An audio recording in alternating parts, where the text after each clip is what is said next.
Hi guys, നമുക്ക് ഇന്ന് എളുപ്പത്തിലൊരു സാമ്പാർ ഉണ്ടാക്കിയാലോ. അതിനായി ഞാനിവിടെ ഇട്ടേക്കുന്നത് 6 വെണ്ട, 2 മുരിങ്ങക്കായ, 1 വഴുതന, 2 തക്കാളി, 1 ഉരുളക്കിഴങ്ങ്, 1 ക്യാരറ്റ്, 3 പച്ചമുളക്. നിങ്ങൾക്ക് എരിവിന് ആവശ്യമായ പച്ചമുളക് എടുക്കാം. ഒരു പിടി പരിപ്പും പിന്നെ ഒരു പിഞ്ച് പൊടി, 1 ടീസ്പൂൺ കായം എന്നിവയാണ്.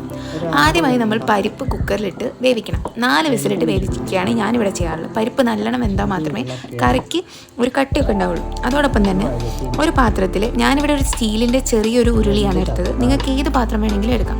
അതിലേക്ക് നമ്മളെ കഷ്ണങ്ങളൊക്കെ ഇട്ട് അതിലേക്ക് 1/2 ടീസ്പൂൺ മഞ്ഞൾപ്പൊടി, പിന്നെ 1.5 സ്പൂണ് മുളക് പൊടി, പിന്നെ 1.5 സ്പൂണ് മല്ലിപ്പൊടി, പിന്നെ പാകത്തിന് നല്ല ഉപ്പെല്ലാം ഇട്ട് കഴിഞ്ഞിട്ട് നമ്മൾ അതിൻ്റെ കഷ്ണങ്ങൾക്ക് മുകളിൽ വരുന്ന വരേക്കും വേണം വെള്ളം ഒഴിക്കാൻ.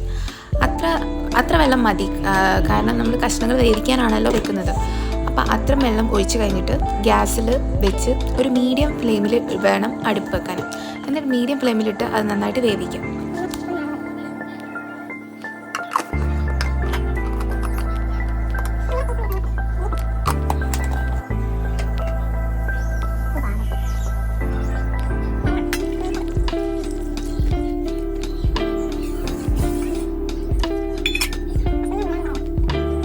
ഇത് ഞാനിപ്പോൾ അടുപ്പത്തേക്ക് വെച്ചിട്ടുണ്ട്. ഇത് നമ്മൾ വേവുന്ന വരെ വെയിറ്റ് ചെയ്യണം. അടച്ച് വെച്ച് വേവിക്കാം. പിന്നെ അത് വേവുന്ന വരയ്ക്കും നമുക്കൊരു ചീൻചട്ടി എടുത്ത് അതിലേക്ക് 2 സ്പൂണ് വെളിച്ചെണ്ണ ഒഴിക്കാം. അതിലേക്ക് 1.5 മുറി തേങ്ങ ചിരകിയതും ഒരു 8 ചെറിയുള്ളിയാണ് നമുക്ക് സാമ്പാറിന് വേണ്ടത്. ഒരു 6 അല്ലി വെളുത്തുള്ളി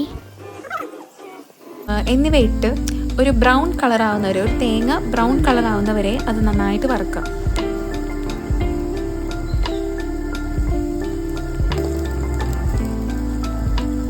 പിന്നെ ശ്രദ്ധിക്കേണ്ട ഒരു കാര്യം, ഇതൊക്കെ ലോ ഫ്ലെയിമിൽ വെച്ച് വേണം, അല്ലെങ്കിൽ ഒരു മീഡിയം ഫ്ലെയിമിൽ വെച്ച് വേണം ചെയ്യാൻ വേണ്ടിയിട്ട്. അല്ലെങ്കിൽ തേങ്ങ പെട്ടെന്ന് കരിഞ്ഞു പോകും. ഇത് നന്നായിട്ട് വറുക്കുക.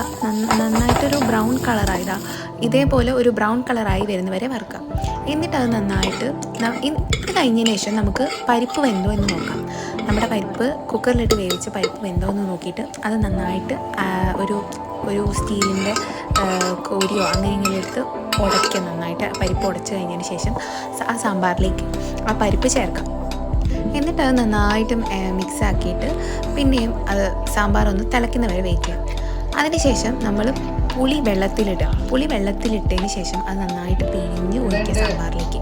പിന്നെ നമുക്കിതിലേക്ക് ചേർക്കാനുള്ള 1/2 ടീസ്പൂൺ കായപ്പൊടി നല്ല ടേസ്റ്റ് കിട്ടും സാമ്പാറിന് ചേർത്താൽ.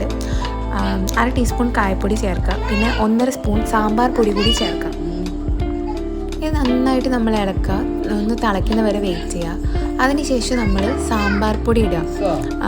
സാമ്പാർ പൊടി നമുക്കൊരു 1.5 ടീസ്പൂൺ സാമ്പാർ പൊടി ഇട്ടാൽ മതി.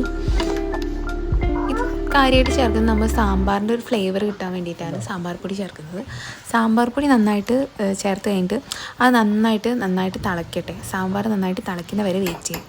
അത് തിളച്ചതിന് ശേഷം അതിലേക്ക് നമ്മൾ വറുത്ത് വെച്ച തേങ്ങ ഉണ്ടല്ലോ, അത് നന്നായിട്ട് മിക്സിയിലിട്ട് കുറച്ച് വെള്ളം ഒഴിച്ച് അരച്ച് അതും കൂടി സാമ്പാറിലേക്ക് ചേർത്ത് നന്നായിട്ട് തിളയ്ക്കുന്ന വരെ വെയിറ്റ് ചെയ്യാം. നന്നായിട്ട് മിക്സ് ചെയ്തിട്ട് നന്നായിട്ട് തിളയ്ക്കുന്ന വരെ വെയിറ്റ് ചെയ്യാം.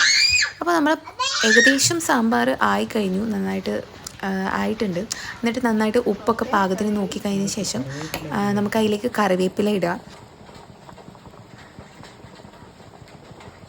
ഇതിപ്പോൾ നന്നായിട്ട് തിളച്ച് വരുന്നുണ്ട്.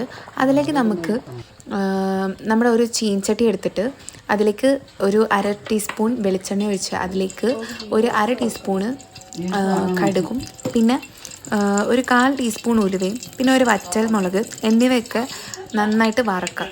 ഇത് നമ്മൾ സാമ്പാറിലേക്ക് ചേർക്കാം.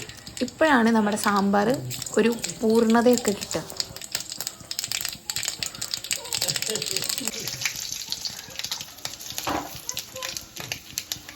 ഇതും കൂടെ ചേർത്ത് കഴിഞ്ഞാൽ നമ്മുടെ സാമ്പാർ ഇവിടെ റെഡി ആയിട്ടുണ്ട്. നമ്മുടെ സിമ്പിൾ ആൻഡ് ടേസ്റ്റി സാമ്പാർ ഇവിടെ റെഡിയായി. എല്ലാവരും ഇതൊന്ന് ട്രൈ ചെയ്ത് നോക്കുക.